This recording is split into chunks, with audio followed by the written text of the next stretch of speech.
नमस्कार दोस्तों, स्वागत है आज की कोई नई वीडियो में। आज चल रही है हमारे लौकी की तोड़ाई। देख सकते हो कितनी बढ़िया तरीके से फल फूल आ रहे हैं, मतलब पौधे में भी अच्छी तरीके से सेटिंग हो रहे हैं अभी। और जो है चमक देख सकते हो, फल की साइज़ बढ़िया हुई है। जो पहले हमने थोड़ा बहुत नहीं चलाया था तो पहले के जो फल हैं वो टेढ़े मेढ़े हो चुके थे और जो है उनकी साइज़ थोड़ी जो है कम हुई थी। और जो अब चला रहे हैं तो इसका हमें बढ़िया रिजल्ट देखने को मिल रहा है। और देख सकते हो चमक भी एकदम साफ़ क्वालिटी की है। जिससे इस समय होता क्या है किसान भाई, जितनी ज़्यादा चमक बढ़िया होती है उतने ज़्यादा रेट बढ़िया देखने को मिलते हैं। तो इस तरीके से अगर आप उत्पादन को निकालना चाहते हो तो किसान भाई हमने जो जो फर्टिलाइज़र पहले चलाए हुए हैं तो आप उनको जाकर देख सकते हो। और इस वीडियो में बहुत ही शानदार तरीके से हम आपको ए टू जेड जानकारी देंगे। देख सकते हो यहाँ पर जो है नए फल फूल आते जाते हैं और जो पिछले सेटिंग हो चुके हैं उनकी साइज़ और उनकी चमक को बड़ा करने के लिए हमें जो है पोषक तत्व हफ्ते बाइज हफ्ते जो है चलाने चाहिए। जो पौधे के लिए जैसे कि रस चूसक कीट अटैक लगते हैं, पौधे में वायरस लगते हैं, तो इसको कंट्रोल भी हफ्ते के एक बार जो हमें रस चूसक कीटों के लिए दवा का स्प्रे लेना चाहिए। और एक फंगिसाइड जो बढ़िया तरीके से पौधे को स्वस्थ और हरा भरा रखने के साथ साथ पौधे की ग्रोथ को बढ़िया करने में मदद करता है। इसलिए अगर पौधे में वायरस लग जाते हैं तो यहाँ पर दिक्कत ये आती है कि हमारे पौधे की ग्रोथ रुक जाती है और जल्दी फसल ख़राब हो जाती है। तो इस समय हमें ध्यान देना चाहिए कि हफ्ते में एक बार स्प्रे लेना चाहिए। और जो है हफ्ते में जो है 1 से 2 केजी फर्टिलाइज़र ज़रूर चलाएं, जो पौधे के लिए बढ़िया भी होता है। और आप टॉनिक का भी इस्तेमाल ज़रूर करते रहें। टॉनिक के इस्तेमाल किस वजह से भी जो है फल फूल अच्छी तरीके से बढ़िया तरीके से सेटिंग होते हैं, फल फूल सेटिंग होते रहते, फल पत्तियाँ हरी भरी रहती हैं। तो टॉनिक भी बढ़िया तरीके से काम करता है।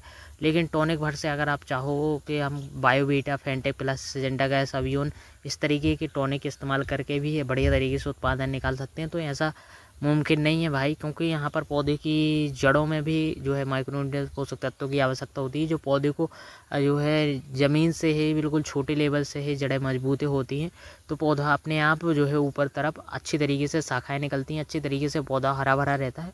तो यहाँ पर नीचे से भी आपको पोषक तत्व डालने होंगे जो पौधे की ग्रोथ और पौधे की स्वस्थ बनाने में ज़्यादा से ज़्यादा मदद करेंगे। टॉनिक आपको खाली ऊपर ही, जैसे कि मौसम बदलता है, जब ज़्यादा धूप निकलती है या कम धूप निकलती है, तो ऐसे बदलते मौसम में टॉनिक बढ़िया काम करता है। लेकिन अगर आप कंटिन्यू पोषक तत्व नहीं चला रहे हो तो यहाँ पर दिक्कत आ सकती है। किसी भी फसल में हो तो यहाँ पर आपको पोषक तत्व ज़रूर चलाने चाहिए। जैसे कि आप नाइट्रोजन दे सकते हो, फास्फोरस दे सकते हो, पोटास दे सकते हो, जो ये 3 पोषक तत्व जो पौधे को ही ज़्यादा से ज़्यादा फल फूल सेटिंग करने में मदद करेगा। और इसके बाद अगर आप फल फूल आ रहे हैं और सेटिंग नहीं हो रहे हैं तो वहाँ पर आपको कैल्शियम और बोरोन इस तरीके के पोषक तत्व देने होंगे। आप स्प्रे के तौर पर दे सकते हो या आपको ड्रिप के ज़रिए भी छोड़ना है। तो स्प्रे के तौर पर मैं भी ज़्यादा करता हूँ। तो यहाँ पर क्योंकि अगर आप ड्रिप के ज़रिए छोड़ोगे तो ज़्यादा खर्च देखने को मिलेगा और ज़्यादा ही चलाना पड़ेगा। तो यहाँ पर जैसे होता क्या है कि यहाँ पर कंटिन्यू चलाने का मतलब ये है कि अगर आप 1 केजी चला रहे हो तो वहाँ पर अगर आप स्प्रे भी कर रहे हो तो वहाँ पर बढ़िया रिजल्ट मिल जाता है। अगर आप ड्रिप के ज़रिए छोड़ दो और स्प्रे के तौर पर कर दो तो वहाँ पर रिजल्ट भी बढ़िया मिल जाएगा और कम खर्च में निपट भी जाएगा। तो यहाँ पर हफ्ते में ज़रूर स्प्रे करते रहो और कंटिन्यू पोषक तत्व ज़रूर चलाते रहो। जैसे कि वाइट पोटास आता है, तो पोटास पौधे के लिए सबसे ज़्यादा ज़रूरी होता है तब जब पौधे में फल फूल बन रहे होते हैं, फल फूल आ रहे होते हैं। तो इस समय ज़्यादा से ज़्यादा NPK जैसे कि 13-0-45। और अगर आप खाली पोटास का यूज करना चाहते हो तो खाली पोटास भी खरीद सकते हो, जो 50 से 60 रुपये केजी या 40 से 50 रुपये केजी आपको आसानी से मिल जाएगा। किसी भी दुकान, बीज भंडार की दुकान से आप खरीद सकते हो, दुकानदार के यहाँ से। तो आप उसका भी बढ़िया रिजल्ट मिलता है। तो आप अगर बोरी खरीदते हो 50 केजी की तो वहाँ पर और भी सस्ते रेट में मिल जाता है। तो मैं तो भाई वाइट पोटास का इस्तेमाल करता हूँ। DAP, यूरिया, पोटास आपको करते रहना है, यूरिया कम देना है। जब पौधे में फल फूल आ रहे होते तो ज़्यादा से ज़्यादा ऐसा इस्तेमाल करो जो पौधे के लिए ज़्यादा से ज़्यादा फलों की संख्या बढ़ाए, फलों की साइज़, पौधे की ग्रोथ को बढ़िया करने में मदद करे।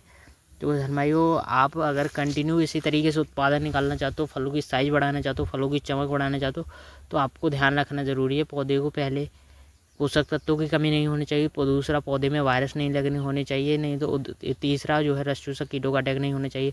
फफूंद जनित रोग लगे होंगे तो पौधे की ग्रोथ रुकेगी, बेल नहीं अच्छी तरीके से बढ़ेंगी। और कई बार ये समस्या आती है, नीचे से पत्तियाँ पीली पड़ने लगती हैं और जो है बेल की ग्रोथ रुक जाती है। तो कई बार वो फफूंद जनित रोगों की वजह से भी बेल रुक जाती हैं और कई बार जो है पौधे में पोषक तत्वों की कमी से भी पौधे की बेल रुक जाती है। बेल वर्गीय सब्जियों की खेती में ये हर किसी बेल वर्गीय सब्जियों की खेती में ये दिक्कत देखने को मिलती है। आप तुरई हो गया, करेला हो गया या लौकी हो गया, खीरा हो गया, खीरा में भी अधिकतर ये समस्या देखने को मिलती है, लेकिन लोग इस पर ध्यान नहीं देते। ध्यान देना बहुत ज़्यादा ज़रूरी है। इन पर छोटी छोटी जो है दिक्कतें देखते रहो, क्योंकि यहाँ पर एकदम से जब आपकी फसल ख़राब होने लग जाएगी तब आप ज़्यादा ध्यान दोगे। तो यहाँ पर पहले से ध्यान दो, पत्ते अच्छे हरी भरी रहने चाहिए, पौधे की शाखाएं कंटिन्यू बढ़ते रहने चाहिए। अगर वहाँ ग्रोथ रुकती है तो वहाँ पर लगता है कि कहीं आपने पानी कम दिया है या कहीं आपने पोषक तत्व कम दिए हैं। और अगर पानी सही नहीं चला तो यहाँ पर ये भी दिक्कत देखने को मिल सकती है। तो पानी कंटिन्यू कम या ज़्यादा नहीं करना चाहिए, इससे दिक्कत देखने को मिल सकती है। पानी जितना पौधे के लिए ज़रूरी हो उतना ही चलाएं। अगर ज़्यादा पानी चलाए तो दिक्कत देखने को मिल सकती है, अगर कम पानी चला दो तो भी दिक्कत देखने को मिल सकती है। तो इस तरीके की समस्या ना करें तो ज़्यादा ही बेहतर है। और आपने बढ़िया तरीके से फसल को लंबे समय तक ले जाना है तो ध्यान रखना है, हफ्ते में एक बार ज़रूर स्प्रे लेते रहना है। अभी देख सकते हो कितनी बढ़िया तरीके से फल फूल आ रहे हो, 95 पर चढ़ते जा रहे हैं सीधे। तो अगर में ये वीडियो पसंद है तो लाइक जरूर करना, चैनल पर सब्सक्राइब जरूर करना। मिलते हैं नेक्स्ट वीडियो में।